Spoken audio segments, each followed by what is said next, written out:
Boy, do I have a bone to pick with somebody about a breather.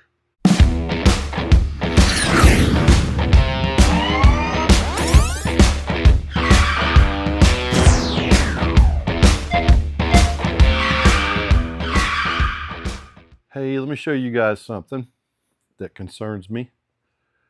I am not going to use brand names whatsoever. I'm going to show you a design and you be the judge.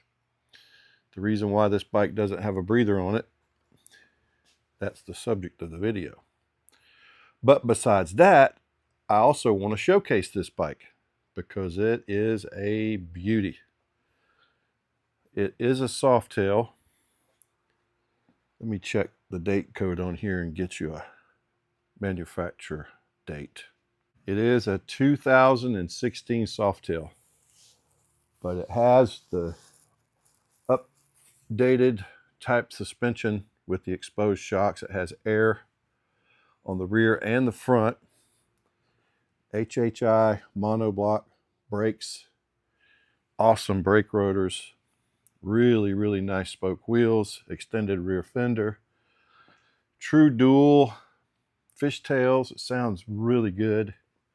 Custom seat, chain drive conversion, lockout clutch, big high performance motor. I don't know the specs on the motor, but it ain't even close to stock. Probably a 110, but I don't know.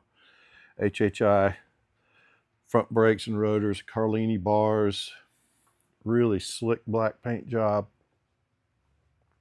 The Behringer controls, hydraulic clutch, hydraulic front brake, and really great execution. Nice speedo and tack combo. Really nice bike. Okay, so what I'm going to be it's got a different transmission. So what I'm going to be showing you, gear drive, cams, I just keep going. Great floorboards, Arlen Ness floorboards, controls. But what I'm going to talk to you about, the customer's a real good customer of mine. He came in and the bike was blowing oil all down the side of the bike. Every time you ride it, just oil all down the side of the bike, oil everywhere, coming out of the breather. So I said, bring it to me, man. Let me take a look at it. I'm curious to see what's going on. So this is what I found. All right. Again, I am not going to be talking any brand names here. If someone happens to recognize what it is, that's great, but I am not here to bash anybody. What I'm here to do is discuss a design that bothers me and why a couple of redneck guys from Sampson, Alabama that are not engineers can look at something and say, why would you do that? What are you trying to prove here? All right. So everybody knows on these twin cam engines and the Gen 1 M8s and Evos and everything, they all breathe out of the rockers just like a upper crankcase, you know, they have to breathe out of the rocker box. They got to get release pressure some way. So these bolts are hollow. All right, you can see that it's hollow. And the design is to allow the rocker boxes to breathe, release pressure, and with that pressure, a certain amount of oil comes along with it because it's a hot, oily, high pressure area in the rockers. So the idea is to have that pressure, hot air pressure with whatever oil comes with it, to come out through the bolt, the hole in the bolt, and to be regenerated back into the engine and be burned.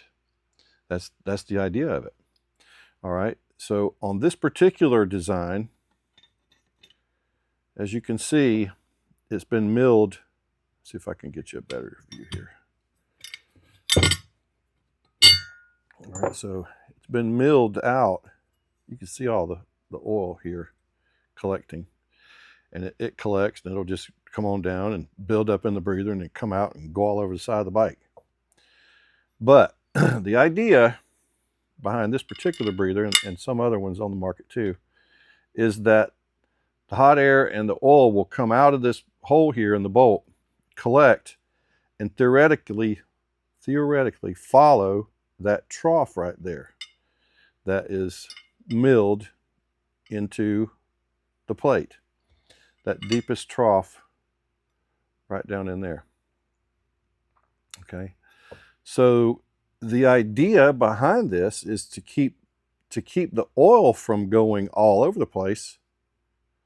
This was milled out and is supposed to go over top of that.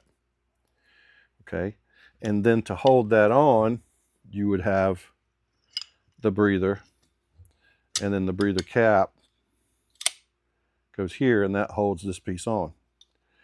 Do you think for 5 minutes that this is in some way sealing that oil? If you do, let's sit down and talk about it. It's not sealing anything. And when oil gets hot, it is as thin as water. Everybody knows that. And it's going to find any place it can to escape. And so what happens in this particular design is it doesn't do anything. It doesn't keep the oil from going anywhere other than wherever the oil wants to go. Gravity takes over, and the oil will collect here, then it'll puddle up and come down here, and then collect in the breather as much as it takes, and then it'll just start pouring all over the place. Okay, so I just wanted to share that with you guys. We have a different breather coming of a different brand that we use here all the time. You've seen us use it on pretty much every bike we do anything to. And it doesn't have this problem. It has two little ports right here in the top.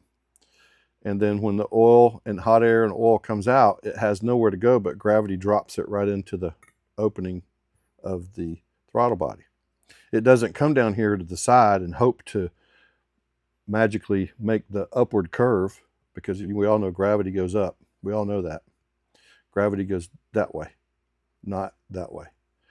So that's the theory, I suppose, behind this particular plate. So just wanted to share that with you guys.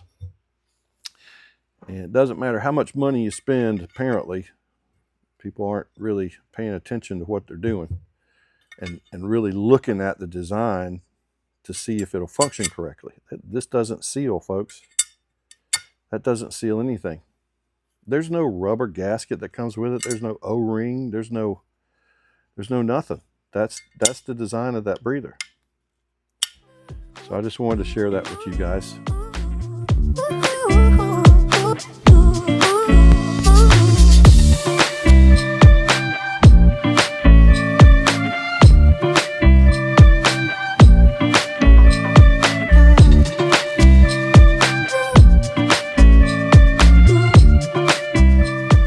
So, as usual, I really appreciate you watching. If you like what I do, hit the subscribe button. If you don't, thanks for watching anyway, because I know you got this far in the video.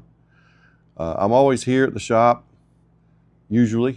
If you have any questions, you're more than welcome to email me or call on the phone. If you're within 100 miles, come on by one day. You know, if you have something you want done, come on by and see the shop, talk to us. We're just regular dudes. So, I'm Steve Carr, and I'll talk to you later.